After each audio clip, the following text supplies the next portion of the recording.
c'était marrant parce qu'en fait je restais tout le temps enfermée chez moi quand j'étais au collège et tout, et je jouais à des jeux vidéo. J'aimais bien l'école, j'aimais bien apprendre, mais les gens c'était compliqué quoi. Coucou, bienvenue dans cette vidéo. J'ai un peu le cœur lourd et j'ai envie de te parler de plein de trucs. En fait j'ai envie de te répondre surtout à la question comment s'intégrer quand on apprend qu'on est surdoué. Et je sais à quel point c'est difficile.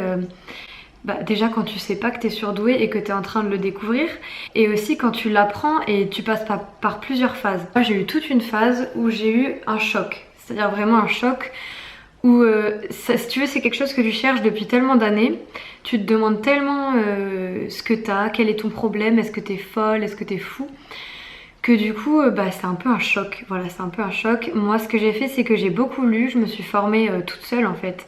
J'ai lu sur plein de livres sur le haut potentiel, sur l'hypersensibilité, etc. Mais j'avais comme un soulagement, tu vois, je me sentais vraiment soulagée et je me disais ah c'est enfin ça.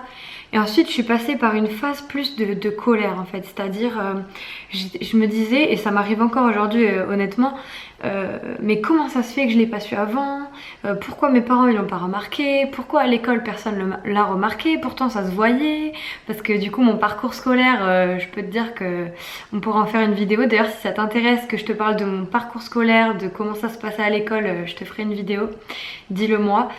Donc voilà, ça a été assez chaotique honnêtement mon parcours adolescent et enfant.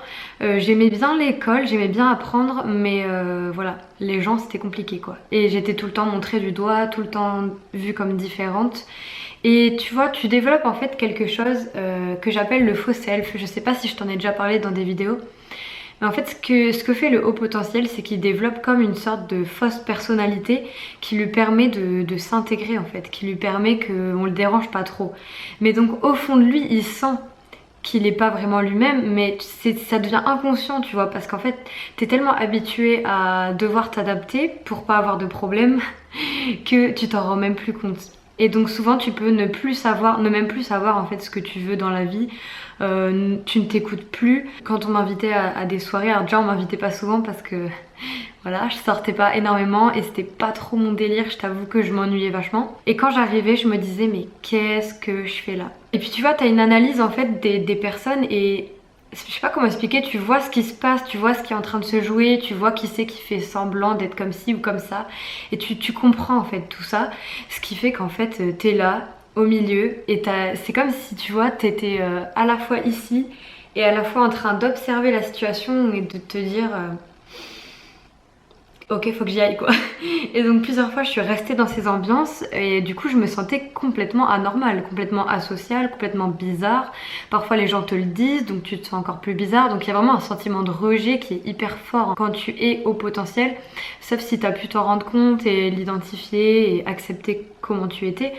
Mais sinon ouais, c'est assez chaud quoi. Après voilà, ce qui moi m'a aidé et qui je pense aide énormément les personnes au potentiel, c'est justement d'accepter cette différence et voilà, enfin de se dire ok je suis comme ça, c'est ok, si j'ai pas envie de faire tel truc je le fais pas, si c'est pas mon délire d'aller je sais pas à un concert, j'y vais pas. C'était marrant parce qu'en fait je restais tout le temps enfermée chez moi quand j'étais au collège et tout, et je jouais à des jeux vidéo, je jouais vraiment beaucoup à des jeux vidéo et aussi j'écoutais des musiques mais un peu étranges quoi. Enfin, tu vois, j'écoutais Sexy Sushi, je sais pas si tu connais, alors que j'avais je crois que j'avais 10 ans ouais, je crois que j'avais 10 ans ou 9 ans parce que j'ai sauté une classe et j'ai redoublé ensuite. Ouais, j'écoutais des musiques un peu atypiques et là tu vois par exemple je vais faire un festival, ça s'appelle Rampage, c'est du gros dubstep, c'est des sons super énervés et j'étais toujours la seule à aimer ce genre de musique. Du coup dans les soirées je m'ennuyais par exemple parce que voilà, moi c'était pas du tout mon délire, il fallait que les musiques elles aient du sens, qu'elles me portent, qu'elles me fassent vibrer, tout le temps voilà ce genre de décalage. Et maintenant je sais que je vais pas aimer, donc je sais que ça peut être une meilleure soirée en fait de rester chez moi et de faire des choses que j'aime, d'écrire, de lire, de jouer du piano, d'écrire des musiques, faire du sport, plein de choses, voilà. Et donc ça, j'ai eu toute une étape par là. Et aussi j'ai envie de t'informer sur quelque chose, c'est que tu peux aussi en fait ne pas être diagnostiqué parce que tu as d'autres troubles. Je pense par exemple à moi, donc moi j'ai jamais été diagnostiquée hein, par tous les psys que j'ai vus quand même. C'est assez fou je trouve. Et surtout j'ai eu des troubles alimentaires et je commence à remarquer que beaucoup de personnes qui ont des troubles alimentaires sont surdouées non détectées parce qu'il y a un énorme sentiment de rejet, parfois il y a de la dépression, tu te sens incompris. Enfin, franchement, honnêtement, là aujourd'hui je peux en parler comme ça, mais franchement c'était dur, hein. C'était vraiment dur d'être comme ça et de pas comprendre et de tout le temps te dire mais je dois être fou, je dois être folle, genre enfin c'est... Je sais même pas comment décrire ça. En fait c'est comme si tu vois ma vie, une fois que j'ai su que j'étais surdouée, c'est comme si j'avais deux vies quoi. J'ai ma vie avant vraiment de souffrance, j'ai la transition choc, le moment où en fait je commence à m'épanouir et là c'est aujourd'hui.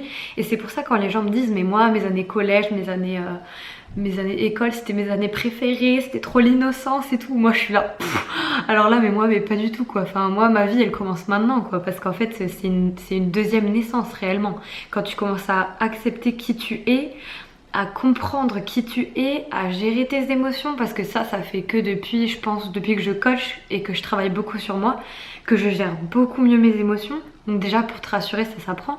Mais bref, pour en revenir à ce que je disais, il y a beaucoup de hauts potentiels qui peuvent se retrouver avec des troubles en fait. Alors s'ils ont bien grandi, ils ont été bien éduqués, ça a été accepté et tout ça, en général ça va.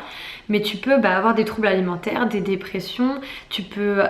Il y a aussi parfois des hauts potentiels qui sont hyperactifs, mais voilà, il y a plein de choses qui peuvent se passer et qui se mélangent et du coup on peut te diagnostiquer, je sais pas, peut-être bipolaire à tort en fait, parce que tes émotions, toi, elles font je sais pas combien de vagues par jour, quoi, elles font que changer par exemple. Donc voilà, souvent tu peux ne pas être détecté, d'où le moment colère aussi. Moi ça m'a mis vraiment en colère honnêtement de pas le savoir plus tôt. Et donc voilà, ce qui m'a vraiment aidée c'est d'accepter, et j'apprends encore à le faire hein, pour pas te mentir. J'apprends encore à le faire parce que tu sais, je pense qu'on travaille sur nous en fait vraiment toute notre vie. Moi j'ai l'impression que chaque jour que j'ai évolué, que j'ai appris des choses. Et voilà, même quand tu fais pas grand chose, on réfléchit tellement que tu remets plein de choses en question dans ta vie. Voilà, c'est de la constante évolution. Et justement quand tu commences à être toi, à t'affirmer, à dire ce que t'aimes pas, à ne pas aller aux endroits où tu ne veux pas aller, à oser dire tes convictions. Par exemple, moi tu peux le voir sur ma chaîne que je suis clairement féministe, je suis aussi activiste, j'essaie de défendre plein de causes en fait, tout ce qui me tient à cœur. Et avant j'avais appris un peu à la fermer parce que voilà, c'était toujours oh celle-là encore elle nous fait chier avec ses convictions, avec ses trucs. Et voilà, parce que les gens ça les dérange aussi, ça les met face à des choses. Si tu veux, les gens qui ne sont pas surdoués, et c'est pas péjoratif de le dire, se remettent pas autant en question. Ils remettent pas autant en question tous les fondements, tout ce qui existe, tout ce qui est vu comme normal, tu vois ce que je veux dire? Donc si tu veux, ça dérange, ça dérange les gens. Je pense aussi que je peux mettre les gens mal à l'aise, ça c'est un truc que j'en ai parlé il y a pas longtemps avec quelqu'un, dans le sens où en fait tu vois les changements chez les gens, tu vois ce qui va pas, tu t'arrives à détecter pas mal de choses. En tout cas moi c'est mon cas, j'arrive vraiment à sentir des choses chez les gens. Et par exemple ça m'est arrivé d'être entourée de personnes qui disent qu'elles ont pas de problème, etc. Alors que toi tu le vois, t'es là, c'est sous tes yeux quoi, tu te dis mais bien sûr que si, genre je vois ça, je vois qu'il y a ce truc qui cloche, je vois ça. Et en fait la personne elle est pas prête à l'entendre et elle peut pas le remarquer. Donc parfois ça sert à rien de perdre son temps à faire ça. Et je te renvoie d'ailleurs vers un article Instagram que j'ai fait sur le fait de vouloir sauver les autres. Ça, laisse tomber, vraiment je te le dis, laisse tomber. Tu peux juste écouter les autres. Donc je disais tu peux écouter les autres, mais rappelle-toi que toi t'absorbes, que toi ça va aussi te polluer et qu'il y a des moments en fait faut mettre pause et faire autre chose et penser à toi, et tu peux pas tout le temps faire ça. Et je pense que si beaucoup de hauts potentiels font ça, c'est aussi parce que c'est entre guillemets la seule manière qui fait qu'on les aime bien. Comment expliquer? Moi je sais que j'ai longtemps été la fille confidente, tu sais, enfin la fille à qui on se confie et tout, ça m'arrive encore aujourd'hui. Et je pense que comme c'est une capacité qu'on a, c'est ce qui peut attirer les gens, mais justement il faut aussi mettre stop à ça parfois, parce que tu vas vraiment te polluer, je te jure, tu vas te polluer. Et voilà, donc en fait c'est vraiment accepter d'être soi, d'être différent, et que c'est ok. Et franchement je te le dis, mais aujourd'hui je voudrais tellement pas redevenir normale comme je disais avant, parce qu'avant j'étais là mais moi je vais être comme les gens et j'aimerais bien arrêter de penser, ça serait plus simple si je pensais pas, j'aimerais bien devenir bête. Voilà, je disais des choses comme ça et en fait bah non, jamais de la vie, parce que là je commence à vraiment créer la vie que je veux, qui me correspond avec mes valeurs. Au final j'accompagne des personnes qui sont comme moi et qui passent par des transitions que moi j'ai déjà vécues. Et c'est pour ça que c'est important que je fasse cette vidéo, je pense, parce que en fait moi comme je l'ai traversée, je m'en rappelle plus, enfin tu sais, j'ai moins ce truc de je me rappelle à quel point c'était dur. C'est plus quand vraiment je vais en parler que je me dis ah ouais mais quand même j'en ai chié quoi.